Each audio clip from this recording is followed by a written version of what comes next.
ನಮ್ಮ ಜೊತೆಗೆ ಶಾಸಕರಾಗಿರ್ತಕ್ಕಂಥ C K Ramamurthy ಅವರು ಇದ್ದಾರೆ. ಅವ್ರನ್ನ ಮಾತಾಡಿಸ್ತಾ ಹೋಗ್ತೇನೆ. ಸರ್, ಇದೀಗ ಪ್ರಮುಖವಾಗಿ ಸರ್ಕಾರ ದ್ವಿಭಾಷಾ ನೀತಿಯನ್ನ ಜಾರಿಗೆ ತರಲು ಹೊರಟಿದೆ ಸರ್. ಹಿಂದಿ ಭಾಷೆ ಕಡ್ಡಾಯವಲ್ಲ ಅನ್ನುವಂಥ ಒಂದು ಕ್ರಮಕ್ಕೆ ಸರ್ಕಾರದಿಂದ ಅಧಿಕೃತವಾಗಿ ಮಾಡುವಂತ ಚಿಂತನೆ ಇದೆ. ಇದು ಯಾವುದೇ ಕಾರಣಕ್ಕೂ ವಿದ್ಯಾರ್ಥಿಗಳಿಗೆ ನಾವು ಕನ್ಫ್ಯೂಷನ್ ಮಾಡಬಾರ್ದು. ಯಾವ್ಯಾವ ಭಾಷೆಗಳನ್ನ ಥರ್ಡ್ ಲ್ಯಾಂಗ್ವೇಜ್ ಮಾಡ್ಕೋಬೇಕು, ಯಾವ ಭಾಷೆ ತಗೋಬೇಕು ಅಂತ ಅದು ವಿದ್ಯಾರ್ಥಿಗಳಿಗೆ ಬಿಡುವಂಥ ಕೆಲಸವನ್ನು ಮಾಡಿ, ಇವರು ಎಲ್ಲೋ ಒಂದು ಕಡೆ ಇದನ್ನು ರಾಜಕೀಯಕ್ಕೆ ತಗೊಂಡೋಗಿ ತಮಿಳುನಾಡು ಮಾದರಿಯಲ್ಲಿ ಇವ್ರು ಮಾತಾಡ್ತಾರೆ. ಇದಕ್ಕೆ ನಮ್ಮದೆಲ್ಲ ವಿರೋಧವಿದೆ. ಮಕ್ಕಳುಗಳು ಎಲ್ಲ ಭಾಷೆನೂ ಕಲಿಬೇಕು. ಇಂಗ್ಲೀಷ್ ಕೂಡ ಪುರಾತನ ಭಾಷೆ ಅಲ್ಲ. ಅದು ಇಂಗ್ಲೀಷರು ಬಂದಮೇಲೆ ಇಂಗ್ಲೀಷ್ ನಾವು ತೊಗೊಂಡಿದ್ದೀವಿ. ನಾವು ವ್ಯಾವಹಾರಿಕವಾಗಿ ಮಾತಾಡಬೇಕು ಅಂತ. ಹಿಂದಿನೂ ಕೂಡ ಅದು ವ್ಯಾವಹಾರಿಕವಾಗಿ ಮಾತಾಡೋದಕ್ಕೆ ಅದು ಬೇಕು. ಕನ್ನಡ ಬೇಕೇ ಬೇಕು. ಕನ್ನಡ ನಮ್ಮದು ಮಾತೃಭಾಷೆ. ಕನ್ನಡಕ್ಕೆ ನಾವು ಗೌರವವನ್ನು ಕೊಡಬೇಕು. ಮಕ್ಕಳು ಕಲಿಯೋದೇನು ತಪ್ಪಿದೆ? ಅದಕ್ಕೆ ಎಕ್ಸಾಮಿಟ್ರಿಗೆ ಏನು ಮಿಸ್ಟೇಕ್ ಇದೆ? ನಾವು ಕೂಡ ಹಿಂದೆ ಪ್ರಥಮ ದ್ವಿತೀಯ ಈ ಎಕ್ಸಾಮ್ ಎಲ್ಲ ಕಟ್ಟಿದ್ವಿ ನಾವು. ಯಾಕೆಂದರೆ ಅನೇಕ ವಿಷಯಗಳನ್ನ ನಾವು ತಿಳ್ಕೋಬೇಕು ಅಂತಂದರೆ ಎಲ್ಲ ಭಾಷೆನೂ ನಮ್ಗೆ ಬರಬೇಕು. ಈ ದೃಷ್ಟಿಯಿಂದ ಇದು ಕಡ್ಡಾಯವಲ್ಲ ಅಂತ ಈ ಸರ್ಕಾರ ಮಾಡಿದೆ. ಇದು ಸರಿಯಲ್ಲ. ಎಲ್ಲೋ ಒಂದು ಕಡೆ ನಾವು ಯಾವುದೋ ಒಂದು ಉತ್ತರ ಭಾಷೆ ಅಂತ ಅನ್ಕೋಬಾರ್ದು. ಇದು ಪುರಾತನವಾದಂಥ ಏನು ಭಾಷೆಗಳಿದೆ ಎಲ್ಲವೂ ನಮಗೆ ತಿಳಿಸಿರಬೇಕು. ಆ ದೃಷ್ಟಿಯಿಂದ ನಾವು ಎಲ್ಲೋ ಒಂದು ಕಡೆ ವಿದ್ಯಾರ್ಥಿಗಳನ್ನ ಕತ್ತಲಿರುವಂಥ ಕೆಲಸವನ್ನು ಇವತ್ತು ಸರ್ಕಾರ ಮಾಡ್ತಿದೆ.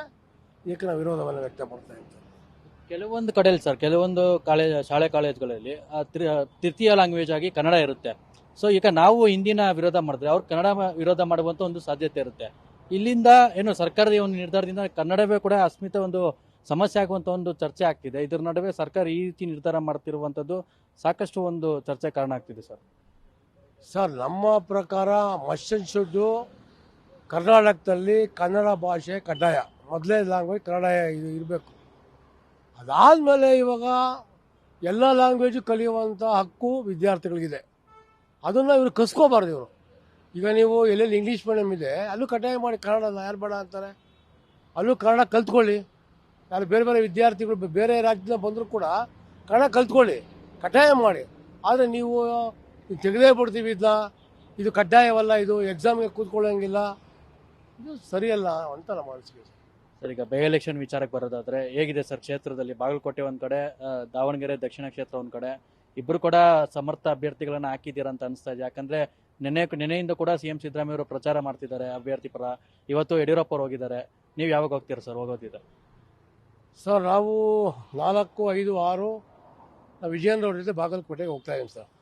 ಇವತ್ತಿನ ಪರಿಸ್ಥಿತಿ ಆಗಿದೆ ಅಂತಂದರೆ, ಇವತ್ತು ಬರೀ ಬೈ ಎಲೆಕ್ಷನ್ ಅಲ್ಲ, ಮುಂದಿನ ಯಾವುದೇ ಎಲೆಕ್ಷನ್ ಕೂಡ ಕಾಂಗ್ರೆಸ್ಸು ಸೋಲುವಂಥ ಪರಿಸ್ಥಿತಿ ಇಡೀ ರಾಜ್ಯದಲ್ಲಿ ಆಗ್ತಿದೆ.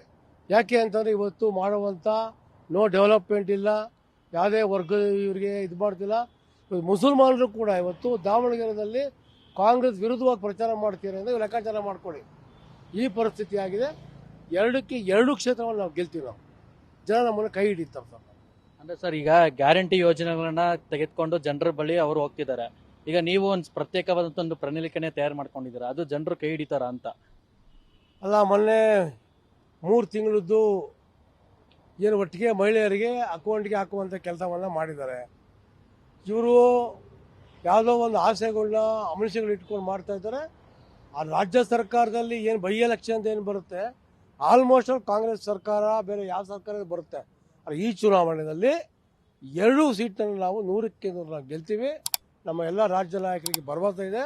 ನಾವೆಲ್ಲ ಒಗ್ಗಟ್ಟಾಗಿ ಕೆಲಸವನ್ನು ಮಾಡ್ತಾ ಇದ್ದೀವಿ ಸರ್. ಒಂದೇ ಲಾಸ್ಟ್ ಕ್ವಶನ್. ಟಿ ಸೋಮಶೇಖರ್ ಅವರು ಯಡಿಯೂರಪ್ಪನವ್ರಿಗೆ ಒಂದು ಪತ್ರ ಬರೆದಿದ್ರು ಸರ್. ಬಿಜೆಪಿಲಿ ಇರ್ಬೇಕಂದ್ರೆ ಬೂಟ್ ನೆಕ್ಬೇಕಾ ಅನ್ನುವಂಥ ಒಂದು ಪ್ರಶ್ನೆಯನ್ನ ಮಾಡಿದ್ದಾರೆ. ಈ ವಿಚಾರಕ್ಕೆ ಸಾಕಷ್ಟು ಒಂದು ಚರ್ಚೆ ಆಗ್ತಿದೆ ಸರ್ ಈಗ. ಅಲ್ಲ ನೋಡಿ, ಯಡಿಯೂರಪ್ಪನವರು ಆ ಥರ ಯಾವ ವಿಷಯಗಳನ್ನ ಹೇಳಿಲ್ಲ. ಯಾರೋ 1-2-3 ಜನ ಹಿಂಬಾಲಕರು ಅವ್ರು ವೈಯಕ್ತಿಕವಾಗಿ ಮಾತಾಡಿರೋದು. ಟಿ ಸೋಮಶೇಖರ್ BJPಗೆ ಅದನ್ನ ನಾವು ಲಿಂಕ್ ಮಾಡಬಾರ್ದು. ಟಿ ಸೋಮಶೇಖರ್ ಭಾಳ ಒಳ್ಳೆಯ ಮನುಷ್ಯ. ನಾವು ಕಂಡಂಗೆ 30 ವರ್ಷ ಸ್ನೇಹಿತ. ಯಾರೋ ಮಾತಾಡಿ ತಗೊಂಡೋಗಿ ಅದು ಪಕ್ಷದ ಅಧಿಕೃತ ಆದೇಶ ಅಲ್ಲ. ಪಕ್ಷದ ಅಧಿಕೃತ ನಾಯಕರುಗಳು ಯಾರು ಆ ಥರ ಹೇಳಿಕೆ ಕೊಟ್ಟಿಲ್ಲ.